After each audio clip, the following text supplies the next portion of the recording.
ನರೇಗಾ ಯೋಜನೆಯ ಹೆಸರನ್ನ ಬದಲಾಯಿಸಿದಂತಹ ಕೇಂದ್ರ ಸರ್ಕಾರದ ಕ್ರಮವನ್ನ ಖಂಡಿಸಿ ಬಾಗಲಕೋಟೆಯಲ್ಲಿ ಹೋರಾಟ ಮುಗಿಲೆದ್ದಿರುವಂತದ್ದು. ಜಿಲ್ಲಾ ಕಾಂಗ್ರೆಸ್ ಮುಖಂಡರ ಪ್ರತಿಭಟನೆ ನಡೀತಾ ಇರುವಂತದ್ದು. ಬಾಗಲಕೋಟೆ ಜಿಲ್ಲಾಡಳಿತ ಭವನದಲ್ಲಿ ಪ್ರತಿಭಟನೆ ನಡೀತಾ ಇದೆ. ಮಹಾತ್ಮ ಗಾಂಧಿ ಹೆಸರನ್ನ ಬದಲಾಯಿಸಿದ್ದಕ್ಕೆ ಕೇಂದ್ರ ಸರ್ಕಾರದ ವಿರುದ್ಧ ಕಾಂಗ್ರೆಸ್ ನಾಯಕರು ಅಸಮಾಧಾನವನ್ನ ವ್ಯಕ್ತಪಡಿಸುತ್ತಿದ್ದಾರೆ.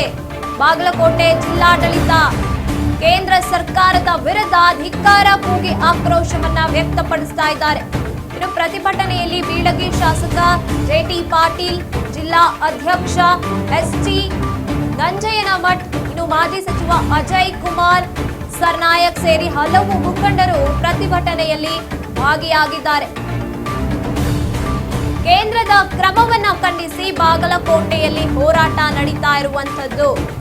ಬಾಗಲಕೋಟೆ ಜಿಲ್ಲಾಡಳಿತ ಭವನದ ಮುಂದೆ ಬೃಹತ್ ಪ್ರತಿಭಟನೆ ನಡೀತಾ ಇದೆ. ಜಿಲ್ಲಾಡಳಿತದ ಆವರಣದಲ್ಲಿ ನಡೀತಾ ಇದೆ ಪ್ರತಿಭಟನೆ. ಕೇಂದ್ರದ ಒಂದು ಕ್ರಮವನ್ನ ವಿರೋಧಿಸಿ ಪ್ರತಿಭಟನೆ ನಡೀತಾ ಇರುವಂತದ್ದು. ನರೇಗಾ ಯೋಜನೆಯ ಹೆಸರೇನಿತ್ತು ಅಲ್ಲಿ ಗಾಂಧಿ ಹೆಸರನ್ನ ಬದಲಾಯಿಸ್ತಾ ಇರೋದಕ್ಕೆ ಕೇಂದ್ರದ ವಿರುದ್ಧ ಪ್ರತಿಭಟನೆ ನಡೀತಾ ಇದೆ.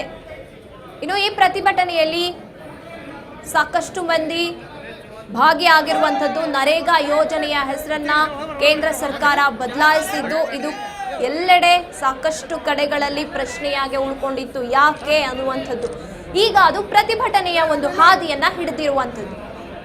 ಅದೇ ರೀತಿ ನರೇಗಾ ಯೋಜನೆಯನ್ನ ಹೆಸರನ್ನ ಯಾಕೆ ಬದಲಾಯಿಸಿದ್ರಿ ಅಂತ ಕೇಂದ್ರ ಸರ್ಕಾರಕ್ಕೆ ಪ್ರತಿಭಟನೆಯಿಂದಲೇ ಪ್ರಶ್ನೆಯನ್ನ ಕೇಳ್ತಾ ಇದ್ದಾರೆ. ಬೀಳಗಿ ಶಾಸಕ ಕೂಡ ಈ ಒಂದು ಪ್ರತಿಭಟನೆಯಲ್ಲಿ ಭಾಗಿಯಾಗಿದ್ದಾರೆ. ಜಿಲ್ಲಾಡಳಿತ ಆವರಣದಲ್ಲೇ ಕೂತು ಪ್ರತಿಭಟನೆಯನ್ನ ನಡೆಸ್ತಾ ಇರುವಂತದ್ದು. ಕೇಂದ್ರ ಸರ್ಕಾರದ ನಡೆಯ ವಿರುದ್ಧ ಕೈ ಕಾರ್ಯಕರ್ತರುಗಳು ಪ್ರತಿಭಟನೆಯನ್ನ ನಡೆಸ್ತಾ ಇರುವಂತದ್ದು. ಬಾಗಲಕೋಟೆ ಜಿಲ್ಲಾಡಳಿತ ಭವನದಲ್ಲಿ ಈ ಒಂದು ಪ್ರತಿಭಟನೆ ನಡೀತಾ ಇದೆ. ಸರ್ಕಾರದ ವಿರುದ್ಧ ಕಾಂಗ್ರೆಸ್ ನಾಯಕರು ಕೂಡ ಅಸಮಾಧಾನವನ್ನ ವ್ಯಕ್ತಪಡಿಸಿ ಕೇಂದ್ರ ಸರ್ಕಾರದ ವಿರುದ್ಧ ಧಿಕ್ಕಾರವನ್ನ ಕೂಗಿ ಆಕ್ರೋಶವನ್ನ ವ್ಯಕ್ತಪಡಿಸುತ್ತಿದ್ದಾರೆ.